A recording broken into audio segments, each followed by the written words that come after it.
अस्सलाम वालेकुम। आपको वेलकम है लाइट डेवलपमेंट कोर्सेज़ पर। सबसे पहले तो माजरत, जैसे कि हमारा वादा था कि आपको सैटरडे संडे रोज़ रोज़ लेक्चर मिलेगा। बीच में ईद आ गई, फिर उसके बाद कुछ इश्यूज़ थे, आपको हम डिलीवर नहीं कर पाए टाइम पर। तो अब से ये ऐसा है कि हम लोगों ने जैसे कहा था सैटरडे संडे को लेक्चर देना, अब हम आपको 3-4 दिन ना इंशाल्लाह रोज़ लेक्चर देंगे। और ये नहीं कि आपको ज़रूरी उन्हीं दिनों में देखना होगा, आप कोर्स के बाद भी देख सकते हैं, लेकिन आपको उसके बाद भी कुछ टाइम दिया जाएगा, उसके अंदर अंदर देखना पड़ेगा, उसके बाद आपसे एक्सेस ले ली जाएगी। तो अब ये जो पिछला पिछला लेक्चर था ना, उसमें हर कोई देख सकता था, पूरी पब्लिक। तो अब से जो लेक्चर्स आएंगे वो सिर्फ वही देख पाएंगे जिन्होंने फ़ी दी है। तो आज हम लोग, जैसे कि आपको पिछले लेक्चर में मैंने वो दिया था, बेसिस बताई थी क्रिप्टो करेंसी की, आज हम टेक्निकल एनालिसिस के बारे में देखते हैं। इसमें क्या क्या है टॉपिक्स सारे बता देता हूँ। सबसे पहले तो कैंडल स्टिक। ये कैंडल स्टिक प्रेडिक्शन से हम करते होते हैं। उसके आगे सिर्फ कैंडल स्टिक से नहीं, सपोर्ट और रेजिस्टेंस आती है, फिर उसके इंडिकेटर्स होते हैं, ये सब कुछ आगे हम पढ़ेंगे। कैंडल स्टिक क्या है ये भी मैं बता देता हूँ। ये देखें, ये जो स्टिक्स बनी हुई है, ऊपर नीचे जा रहा है, सारा ग्राफ बना हुआ है, इसको कहते हैं कैंडल स्टिक। इसको जापानीज़ कैंडल भी कहते हैं। तो ये देखें, अभी मैं आपको बताता था, ये कैंडल स्टिक के भी हिस्से होते हैं, पूरी कैंडल स्टिक नहीं होती। ये देखें, ये जो मोटा सा रेड आपको नज़र आ रहा है ना, रेड का हिस्सा, इसको कहते हैं कैंडल बॉडी। और ये जो नीचे स्टिक सी पतली सी नज़र आ रही है ना आपको, ये नीचे जो आ रही है, इसको विक्स कहते हैं या फिर शेडो कहते हैं, कुछ भी कह सकते हैं। तो ये कैंडल हुआ। अब इसका जो ऊपर प्राइस अप एंड डाउन होती है, वो किस पे डिपेंडेड होती है? वो बाय एंड सेल पे। अब हमें कैसे पता चलेगा बाय एंड सेल? ये देखें नीचे वॉल्यूम, वॉल्यूम का मतलब है बाय एंड सेल होना, लोग ख़रीद रहे हैं, बाय कर रहे हैं, ये सारा वॉल्यूम होता है इसका। अब देखें बीच में ये कहाँ जाते हैं, यहाँ हो गए। ये देखें इधर, ये सेम सेम, ये रेड भी तकरीबन सेम है, ग्रीन भी इतना एक साइज़ है इनका, अगर सेम सेम जा रहा है। रेजिस्टेंस बनाई हुई थी, यानी कि एक ही प्राइस में चल रहा था। रेजिस्टेंस एंड सपोर्ट के ऊपर आपको पूरी बात बताऊंगा अभी।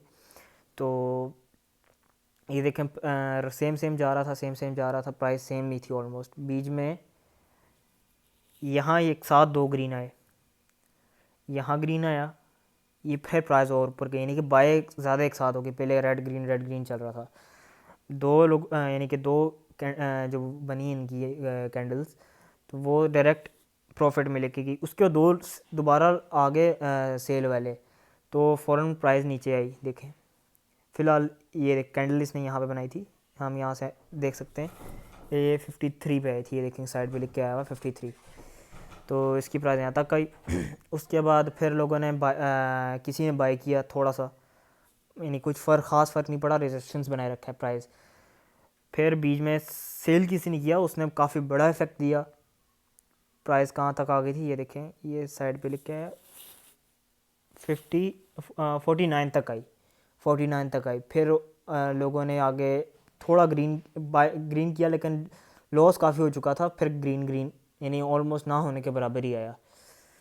उसके बाद लोगों ने पैनिक होना स्टार्ट हो गया, क्योंकि प्राइस कहाँ थी? 59 पे थी, 59 से 49 पे आई है।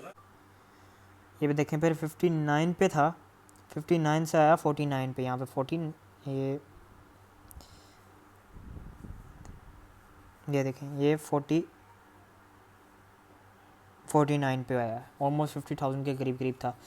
उसके बाद लोगों में पैनिक हो गया। कुछ लोग प्रोफेशनल थे, आगे आगे बताएंगे कि प्रोफेशनल तरीके का होता है क्या ट्रेड करना, यानी बाय करके सेल रखे नहीं रहना।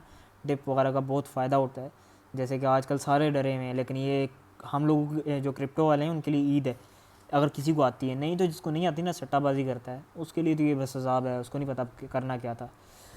तो ये देखें, ये लोगों ने फिर कुछ कुछ प्रोफेशनल थे, कुछ लोग डर गए, जिनको लॉस का डर था। कई लोगों ने लॉस में भी सेल कर दिया, जिन्होंने जैसे 49 पे ख़रीदा था, उनको डर था कि ज़ीरो ना बन जाए हमारा, वो ये लॉस में भी कर दिया। कुछ लोगों ने प्रॉफिट में भी सेल किया, वो आगे जाके बताया जाएगा वो कैसे होता है।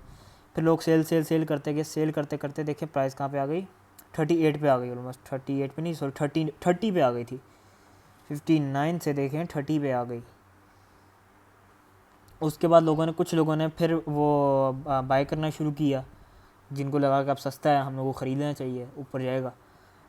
थोड़ा ऊपर गया, ऊपर नहीं गया, ऑलमोस्ट रेजिस्टेंस बना ली उसने 38 की, 38 पे आया। फिर इधर देखें 38 40 तक गया ये, लोग रेजिस्टेंस बन गई, फिर आगे लोगों ने दोबारा सेल कर दिया, जितने लोगों ने बाय किया सेल कर दिया, फिर ऑलमोस्ट 30 पे आने लगा। फ़िलहाल अभी बाय पे चल रहा है और बिटकॉइन भी देखें रिकवर हो रहा है, अभी लोग बाय कर रहे हैं। अभी मंडे तक हम लोग को देखेंगे कि आगे क्या बनता है। ये होगी कैंडल स्टिक। आगे हम आपको सिखाएंगे, इधर गया सॉरी,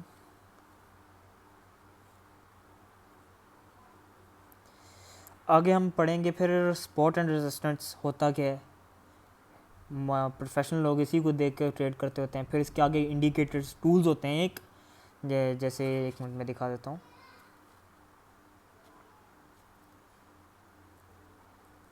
ये जैसे ये पर्पल सी लाइन जा रही है, ये वाली, ये येलो सी, ये पिंक ये जा रही है पूरी, ये होती हैं टूल्स होते हैं। हम इनके ज़रिए भी कुछ लोग नहीं भी यूज़ करते, लेकिन मोस्ट इम्पॉर्टेंट ये तीन ही होते हैं। जैसे कि RSI है, MACD।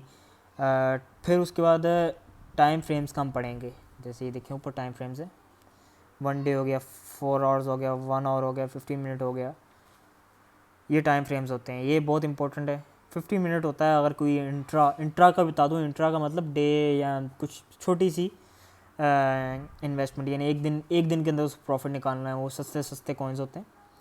इनमें भी कर सकते हैं, जैसे कि अभी देखें किसी ने अभी 250 का ख़रीदा, 297 का भी गया था, अभी 218 का है, अभी थोड़ा सा ऊपर जाएगा ना। ये एक मिनट की वो करते हैं, वो इंट्रा के लिए आप 15 मिनट की भी जा सकते हैं, 1 मिनट की भी मिलती होती है, हम वो टाइम फ्रेम भी दे सकते हैं। लेकिन जो आपने अगर लॉन्ग टर्म करना है ना, जैसे हम बड़े प्रॉफिट के लिए आप जाते हैं, तो टाइम फ्रेम आपको काम आता है 1 आवर का, 4 आवर का, 1 डे का, 4 डे का, वीकली या मंथली बेस्ट रहता है। फिर फंडामेंटल एनालिसिस, जैसे कि आजकल चल रहा है, वेल्स ने कर दिया हमारे साथ बुरा, क्रिप्टो क्रैश है। फिर चाइना में बात फैली हुई है कि उन्होंने बैन कर दिया और बिटकॉइन डाउन हो गया। फिर एलॉन मस्क ने सस्पेंड कर दिया, यानी कई ऐसे वजूहात, वो उनकी वजह से बिटकॉइन डाउन होता है, वो भी हम इसमें डिस्कस करेंगे। आपको टिप्स दे दें कि कभी भी इन्वेस्टमेंट एक पॉइंट पे ना करें। जैसे अगर 40 पे आया था, आपने कहा अब शायद डाउन ना आए, कई जैसे अब फंडामेंटल्स में आपको क्या पता कि नीचे आना है, बाय सेल पे तो डिपेंडेंट नहीं होगा। हो सकता कोई ऐसी बात हो जाए, कोई मार्केट में एकदम बेरिश ट्रेंड चल जाए, तो फ़ौरन मार्केट डाउन आ जाएगी। तो इसलिए एक पॉइंट पे ना करें, हो सकता वो डाउन होने वाला हो सकता अभी ऊपर आने वाला हो। थोड़ी सी इन्वेस्टमेंट करें, 50% करें, 20% करें। फिर कभी एक ही इंडिकेटर ना यूज़ करें ट्रेड में, जैसे कि अभी आपको 3 बताए हैं, एक भी आप अगर एक यूज़ करेंगे ना, हो आपको बिल्कुल गलत बताएगा। आप 2-3 इंडिकेटर्स यूज़ करें, कुछ ऊपर दिखाते हैं, कुछ नीचे दिखाते हैं, इस तरह से आपका कंप्लीट आप एनालिसिस कर पाएंगे। आज के एनालिसिस में सिर्फ मैं आपको एग्जांपल्स दिखा रहा हूँ, बहुत पुरानी जिस टाइम बिटकॉइन हुआ करता था 4000 5000, अभी तो 63 तक क्रॉस कर गया था, तो उधर की एग्जांपल्स दिखाता हूँ। कल से हम लोग लाइव जो भी चल रहा है बिटकॉइन का वो दिखाएंगे। अब स्पॉट रेजिस्टेंस, ये देखें, ये जो लाइन जा रही है ना पूरी, ये ब्लू, ये एक स्पॉट इसको कहते हैं।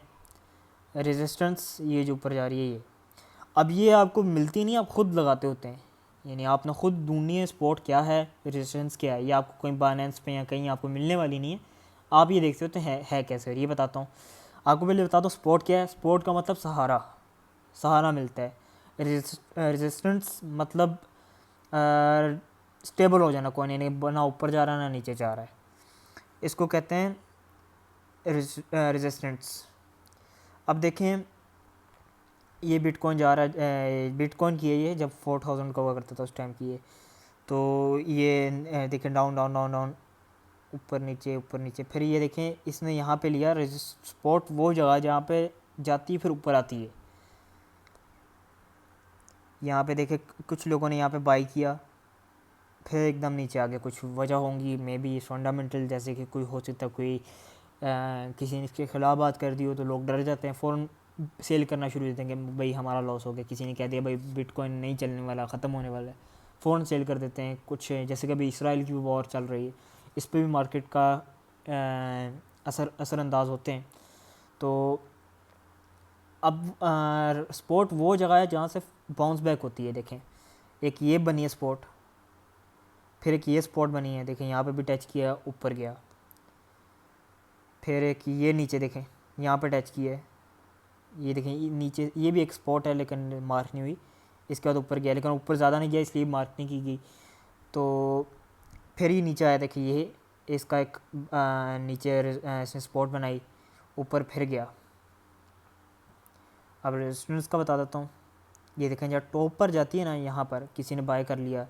अब जिसको रेजिस्टेंस का नहीं पता ना, उसने यहाँ पे बाय किया था, समझ लें ये वाली पे, यहाँ पे आके उसने बाय किया, वो प्रॉफिट आ रहा प्रॉफिट आ रहा प्रॉफिट आ रहा है, यहाँ पे उसका प्रॉफिट बना, उसने कहा नहीं ये भी और ऊपर जाएगा, तो वो एकदम नीचे आना शुरू हो गया। ये देखें नीचे नीचे नीचे नीचे नीचे सारी कैंडल्स बनती गई नीचे को, यानी कि उसने आखिर स्पोर्ट के करीब करीब तो नहीं गया, फिर दोबारा वॉल्यूम उसका मिला उसको ग्रीन, यानी कि बाइंग हुई, और उसने थोड़ी अपनी यहाँ पे स्टेबल हुआ है, यानी रेजिस्टेंस नहीं कह सकते क्योंकि वो 3 कैंडल्स हैं जहाँ पे सिर्फ एक ग्रीन है, फिर ऊपर दोबारा आना शुरू हो गई। तो यहाँ तक ऊपर गया, फिर इधर इसने रेजिस्टेंस को टच किया, फिर इसने थोड़ा ऊपर रिकवर होना शुरू किया। यहाँ पे देखें बिल्कुल इसने रेजिस्टेंस नहीं टच की, फिर भी नीचे आया। अब क्यों आया, हो सकता है फंडामेंटल एनालिसिस हुआ हो, यानी कि कोई न्यूज़ आ गई कि बिटकॉइन क्रैश होने वाला है, ये होने वाला है, वो होने वाला है, लोगों ने यहाँ किया। आपकी न्यूज़ पे भी रखना होता है, ट्विटर वगैरह पे फॉलो रखा करें, जो आपने कॉइन्स को इन्वेस्टमेंट की ना, उस पर उसके हैशटैग्स को फॉलो कर लिया करें। फिर रिकवर होना शुरू हुआ, रिकवर, यानी कि इसके बाद इसने सपोर्ट को टच किया ना, फिर से इसने ऊपर आना था, फिर गया, फिर थोड़ा मेंटेन हुआ, फिर बीच में डाउन आया, यहाँ से रिकवर हुआ, फिर ये ऊपर अपनी रेजिस्टेंस को टच किया, फिर इसने नीचे आना था, यहाँ पे फिर इसने सपोर्ट को टच किया, ऊपर रिकवर हुए। लेकिन फिर आप देखें ना, एक ये भी इसकी स्पॉट बन रही है, देखें ये पूरी है, यहाँ पे इसकी स्पॉट बन रही है, लेकिन इतनी स्ट्रॉन्ग नहीं है। देखें कोई ऊपर यानी कि ऊपर डाउन नीचे इतना बन नहीं रहा। ये यानी रेजिस्टेंस और सपोर्ट भी दो तरह के, एक स्ट्रॉन्ग रेजिस्टेंस, एक वीक रेजिस्टेंस या माइनर रेजिस्टेंस। अगली मैं वही दिखाता हूँ। ये देखें इसने माइनर रेजिस्टेंस बनाई है, यहाँ को टच होने के बाद ये नीचे इसने अपनी थोड़ी स्ट्रॉन्ग रेजिस्टेंस बनाई, यानी वापस उधर ही पहुँचा दिया इसने।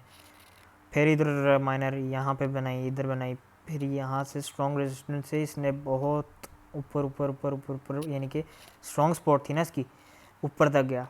फिर उसके बाद यहाँ पर टच करने के बाद दोबारा नीचे आया, यहाँ पे कोई यानी स्पॉट नहीं बनती इधर, क्योंकि ये रिकवर होता जा रहा है। एक नीचे इसने लेवल नहीं बनाया कोई भी। ये देखें इधर रेड भी होगा ज़रूर, कुछ खास नज़र नहीं आ रहा। ये देखिए रेड भी, इधर ये वाला रेड है, ग्रीन है, इधर कोई स्पॉट नहीं बनती।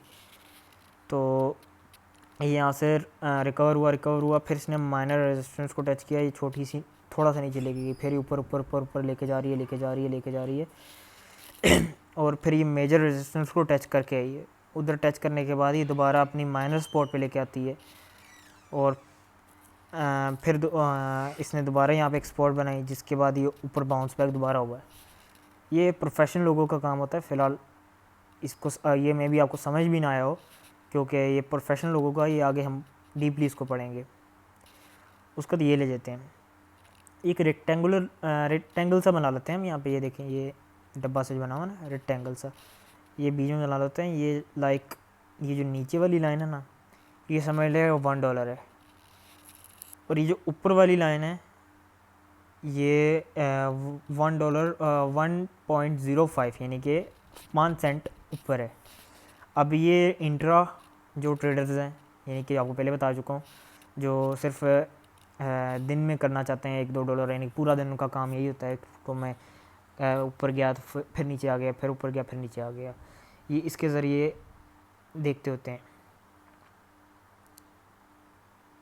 तो फ़िलहाल तो यही आपको थोड़ा बेसिक्स समझाइए हैं सपोर्ट एंड रेजिस्टेंस की, होता क्या है। अब कल हम लोग लाइव यानी कि जो अभी बिटकॉइन की चल रही होगी, हम उसके मुताबिक लेके आपको सारा एक्सप्लेन करेंगे।